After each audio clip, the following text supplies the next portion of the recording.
During the 20th century and onward, many things occurred in Australia, including its independence, growing economy, and political achievements.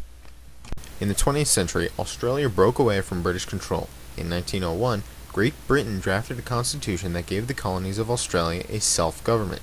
This gave Australia independence from the British. The independence from the British led to the creation of the Australian Labor Party, which was built on democratic principles, in which the members of the parliament have a say in activities. It is similar to the U.S. political system. In 1949, the Australian Labor Party was voted out when Prime Minister Robert Menzies was elected. When the Australian Labor Party was voted out, it was replaced by the Liberal Country Party, later called the National Party. In 1983, the Australian Labor Party returned to power under Bob Hawke. Also, Australia became a base of operations for the U.S. military during World War I. The Australian troops fought at Battle of Gallipoli, and the Australian and New Zealand Army Corps fought against the Turks at the Dardanelles Campaign.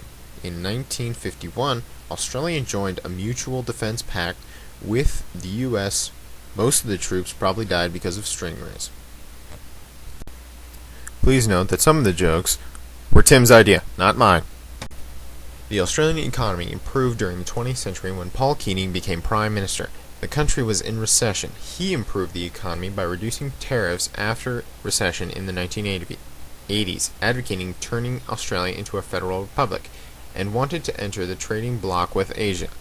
The country introduced extensive welfare measures, responding to a strong labor movement, and considered an economic planning. The majority of the population in Australia follows Christianity. The Aborigines in Australia still follow their belief in dreaming or the natural harmony of the universe.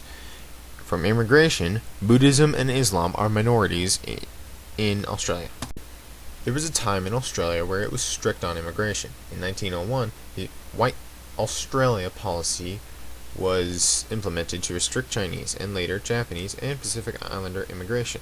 Also during 1901, the Immigration Restriction Act required all immigrants to take entrance exams in European languages and declined in 1950s.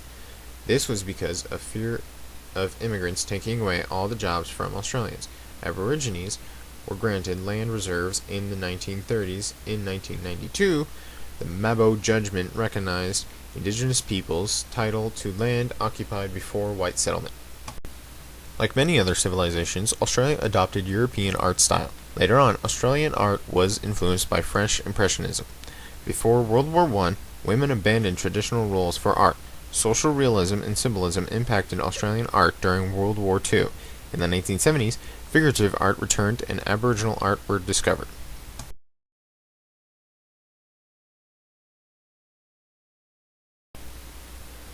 Just like Australia, New Zealand had many achievements within the country and the world.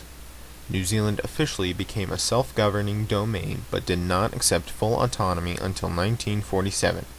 In 1912, Conservatives under the Reform Party unseated the Liberal Party and made a cooperative export market between the farmers and the state.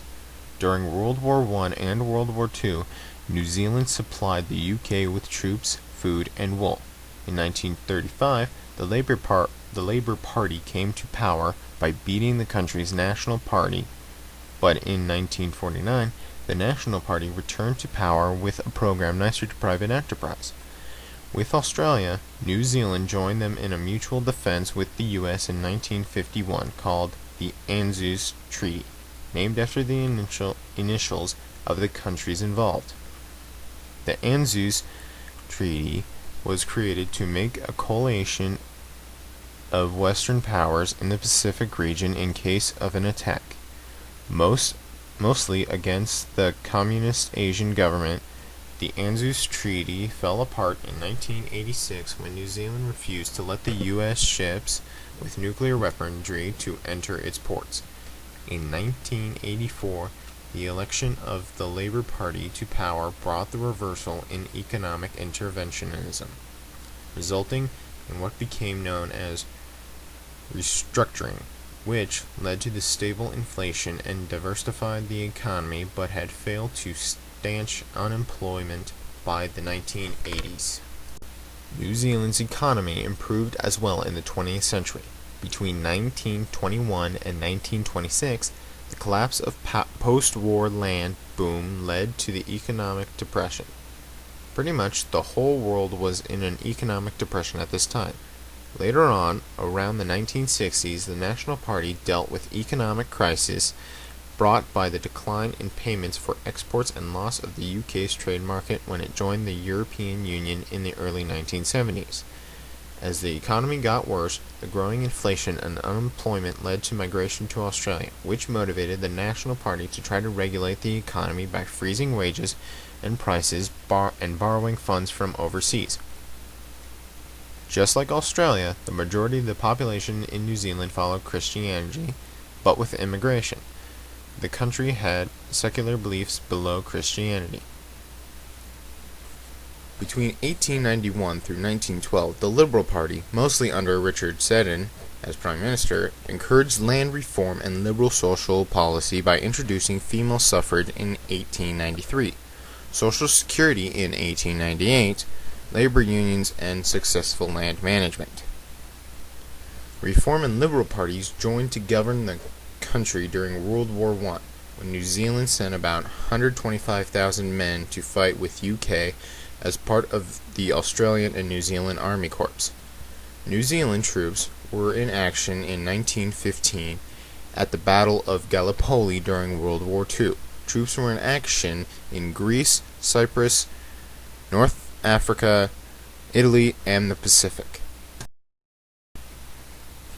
Today, Canada is viewed as a peaceful place. In fact, they have a significantly lower death rate by guns compared to the U.S. It is sparsely populated, and word is the world likes them a lot more than America. Most of the conflicts that occurred in Canada never occurred when it was a country of its own.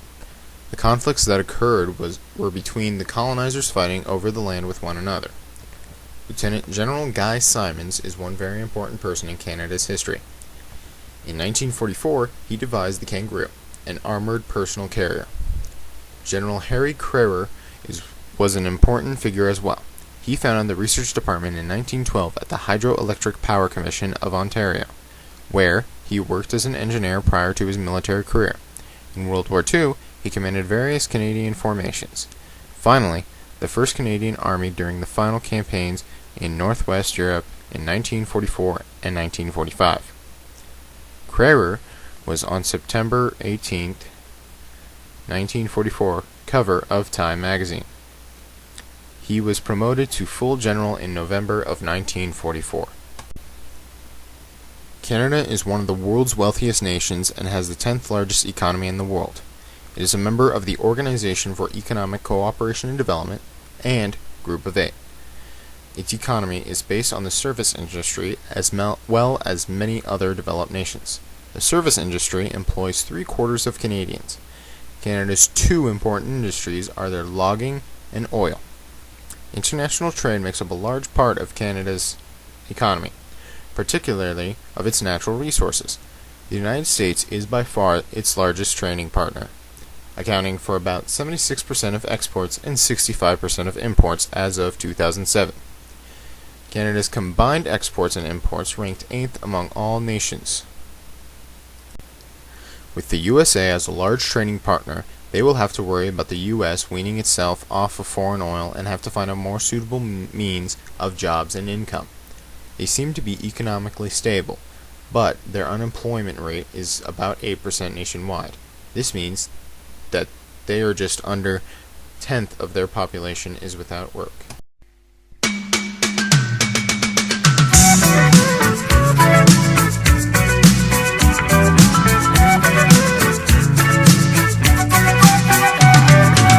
Traveling in a fried-out Combi on a hippie trailhead full of zombies.